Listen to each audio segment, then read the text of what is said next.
Di bagian depan Andong itu tidak ada hewan kuda hidup yang menariknya. Yang ada cuma semacam bayangan hitam gede tinggi berbentuk hewan besar yang mengambang beberapa senti di atas tanah. Pada titik ketakutan tertinggi itu, Indra entah mendapat kekuatan dari mana, dia langsung megang stang motor dan berteriak sekuat tenaga, "Andri, dorong motornya sekarang, jangan lihat lagi ke belakang, ayo cepet cepet cepet." Andong pocong itu berjalan ke arah mereka, kerincing, kerincing, kerincing. Pocong yang jadi kusir itu pelan-pelan menggerakkan kepalanya menoleh patah-patah. Lalu tatapan mata merahnya yang bolong dan berair itu melotot tajam.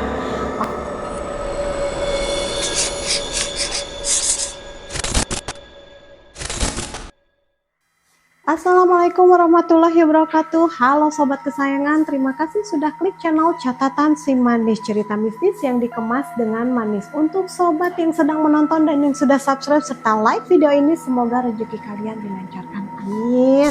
Hari ini aku mau cerita sebuah pengalaman seram yang dialami sama sepasang anak kembar sekitar tahun 2007 lalu di daerah Sidoarjo. Nama mereka Indra dan Andri. Jadi waktu kejadiannya itu pas umur mereka masih remaja, duduk di bangku SMA, lagi liburan sekolah. Seperti biasa, mereka selalu menginap di rumah neneknya atau biasa dipanggil Simbah yang tinggal di pelosok daerah Sidoarjo. Suatu malam di desa sebelah yang jaraknya sekitar 2 kiloan dari rumah Simbah, lagi ada acara pergelaran wayang kulit dalam rangka bersih desa. Si Indra sama si Andri yang denger itu langsung ngerencanain buat pergi nonton. Akhirnya mereka berdua pamit tuh sama Simbah. Simbahnya sih ngizinin aja, cuma ya syaratnya jangan pulang terlalu larut. Pokoknya jam 9 malam sudah sampai di rumah. Gak nunggu lama, berangkatlah mereka berdua boncengan pakai motor bebek Suprafit punya pakdeknya yang emang sengaja dititip di rumah Simbah. Singkat cerita, sampailah mereka di acara tersebut. Nah, saking serunya acara nonton wayang di sana, ditambah lagi mereka dapat teman baru. Asik ngopi sambil ngobrol ngalor ngidul sama pemuda lokal sana. Gak sadar kalau mereka kebablasan.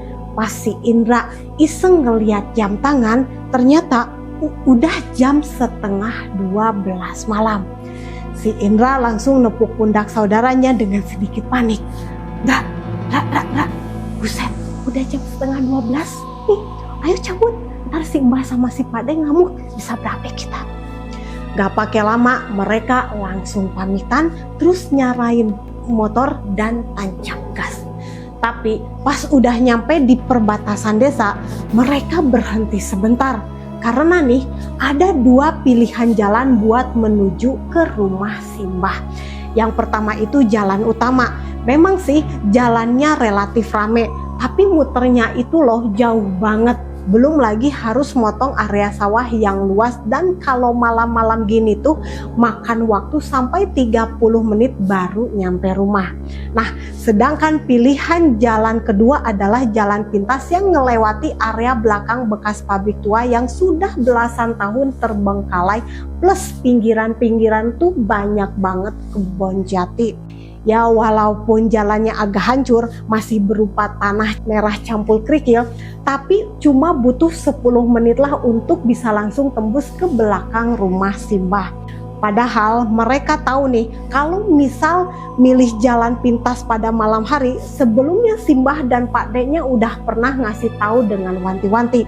Kalau malam lebih dari jam 9, lebih baik milih lewat kota. Jangan pernah maksain buat ngelewatin jalan pintas kebun jati. Karena katanya di situ tuh singit alias angker. Sering banget orang-orang ngalamin gangguan yang aneh-aneh. Tapi si Indra yang lagi megang starter sama setir motor langsung tanya Andri sambil nengok ke belakang. "Dri, kira-kira kita lewat mana ya? Kalau jalan kota otomatis kita muter. Apa nekat aja ya lewat pintas jati?" Dra, kalau kita nih lewat jalan utama selain muter udah pasti bakalan nyampe rumah tengah malam banget.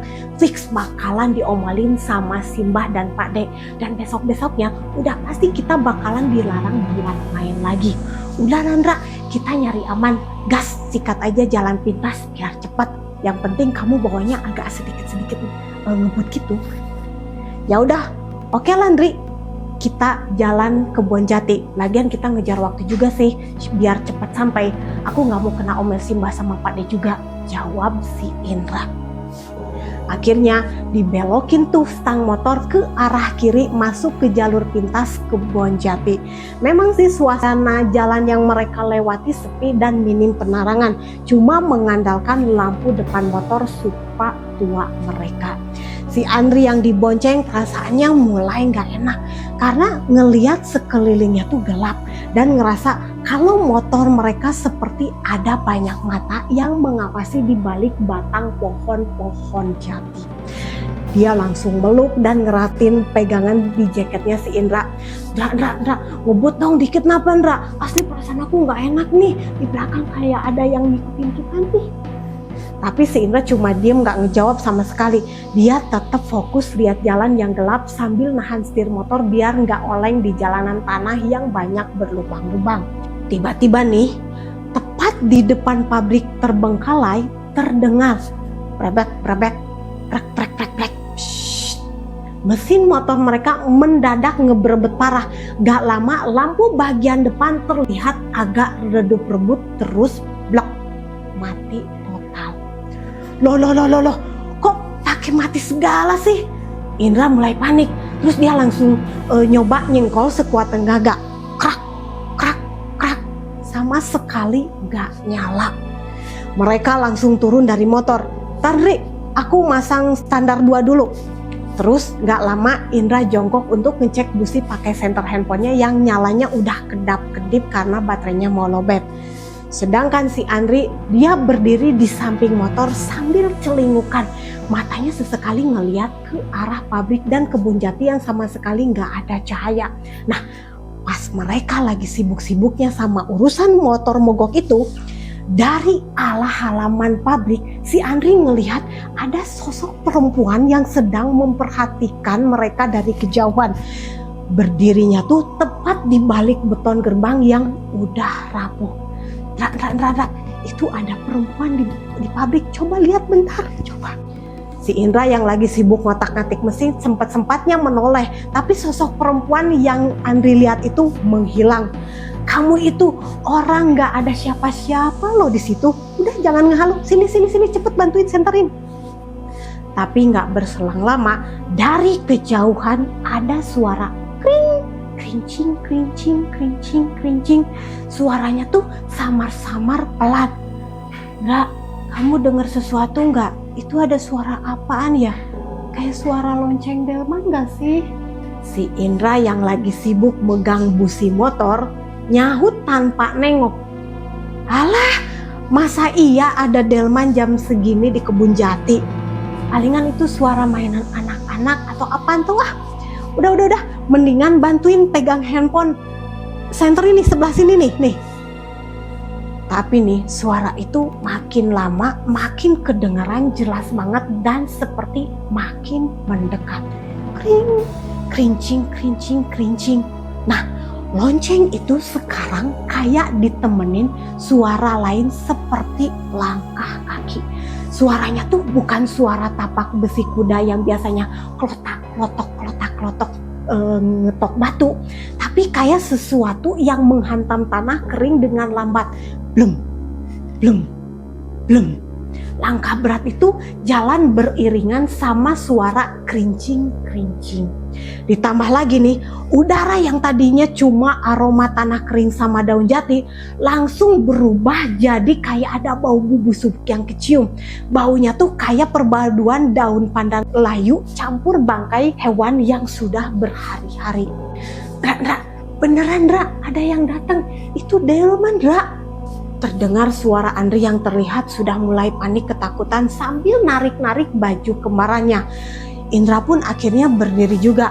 dia coba merhatiin sekeliling jalan, ikutan melotot ngeliat ke arah jalanan di depan. Nah, dari balik gelap jalan setapak sekitar 40 meteran di depan mereka terlihat sebuah bayangan yang merayap jalan pelan-pelan ke arah mereka. Awalnya sih si Indra seneng, terus bilang ke si Andri, "Oh, palingan itu delman warga yang kemalaman pulang habis narik kalian, Dri. Wah, kebetulan banget nih, kita mintain tolong buat narik motor." Tapi begitu bayangan makin mendekat, pas jaraknya tinggal sekitar 15 meteran, cahaya senter handphone Indra yang diarahin ke depan samar-samar mulai memperjelas wujud sebenarnya dari kendaraan itu. Itu adalah sebuah andong. Bodinya terbuat dari kayu hitam yang kelihatan udah rapuh. Tapi nih, di bagian depan andong itu tidak ada hewan kuda hidup yang menariknya. Yang ada cuma semacam bayangan hitam gede tinggi berbentuk hewan besar yang mengambang beberapa senti di atas tanah. Dan yang paling bikin mereka berdua mulai ketakutan adalah sosok yang duduk di kursi kemudi yang memegang kendali kuda itu adalah sosok panjang dan tinggi. Seluruh tubuhnya dibalut oleh kain putih. Di bagian kepalanya ada kain diikat muncung ke atas. Terlihat wajah sosok itu gosong, kulitnya hitam legam dengan sosok mata yang melotot besar, melihat lurus ke arah Indra dan Andri. Makhluk itu adalah pocong yang lagi mengendarai andong. Melihat dengan jelas sosok menyeramkan itu, kaki mereka yang rasanya mau lari mendadak seperti kayak dipaku ke tanah, gak bisa digerakin sama sekali. Bahkan mulut mereka mau teriak minta tolong aja serasa susah. Andong pocong itu berjalan ke arah mereka. Kring, krincing, krincing, krincing, krincing. Pocong yang jadi kusir itu pelan-pelan menggerakkan kepalanya menoleh patah-patah. Lalu tatapan mata merahnya yang bolong dan berair itu melotot tajam.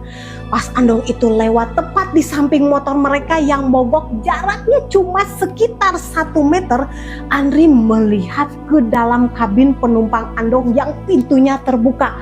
Di dalam kabin itu ternyata nggak kosong.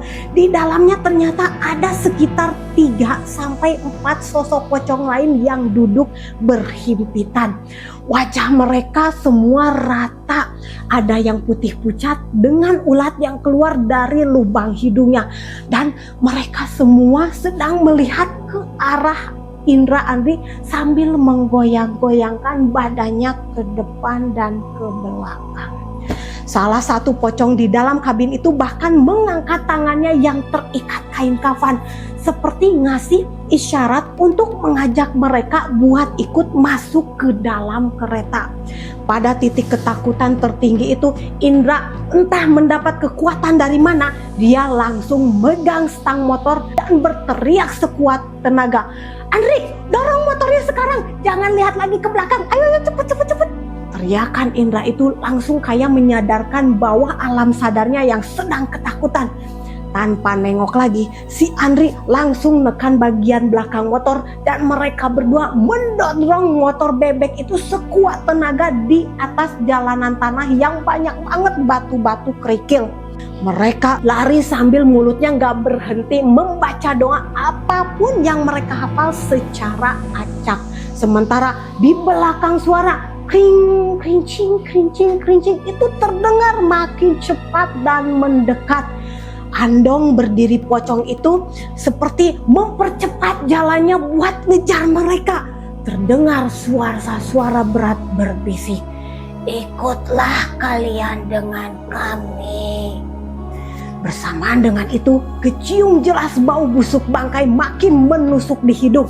Rasanya makhluk itu sudah ada tepat di belakang mereka berdua. Andri dan Indra terus berlari sambil mendorong-dorong motornya. sampai akhirnya di titik hampir menyerah karena kecapean dan rasa takut yang luar biasa, mereka melihat ada cahaya terang di ujung jalan. Itu adalah lampu teras rumah belakang warga desa Simbah. Begitu mereka berhasil keluar dari area kebun jati dan sampai di jalanan desa yang berpapaling, suara lonceng andong itu tiba-tiba hilang seketika. Dengan keringat basah dan nafas ngos-ngosan, mereka langsung ambruk di pinggir jalan depan rumah warga. Gak lama terlihat Pade bersama beberapa tetangga yang emang sengaja nyariin karena belum pulang lewat jam 9, akhirnya nemuin mereka di sana. Pas sampai di rumah Simbah, mereka langsung menceritakan apa yang dilihatnya tadi. Simbah, Pade, dan warga yang mendengar langsung mengusap kepala mereka sambil bilang kalau jalan pintas kebun jati itu memang jalur perlintasan mereka yang gak boleh diganggu, terutama kalau sudah lewat jam 9 malam. Sejak kejadian malam itu, Indra sama Andri kapok sekapok-kapoknya. Mereka nggak pernah berani lagi melanggar aturan orang tua, apalagi kalau main di desa orang sampai larut malam. Warga percaya kalau andong pocong ini adalah arwah gentayangan dari korban yang terjebak bencana atau bahkan jadi tumbal buat ngumpet semburan lumpur. Nah, sobat kesayangan, itulah kisah horor yang bisa aku bagikan hari ini atas pengalaman dari teman kita si kembar Indra dan Andri di Sidoarjo. Makasih banget udah nyimak sampai habis. Jangan lupa buat klik tombol like-nya dan subscribe juga biar tidak ketinggalan update video-video seram lainnya dari kami. Aku pamit undur diri dulu, sampai ketemu di video-video horor berikutnya. Wassalamualaikum warahmatullahi wabarakatuh.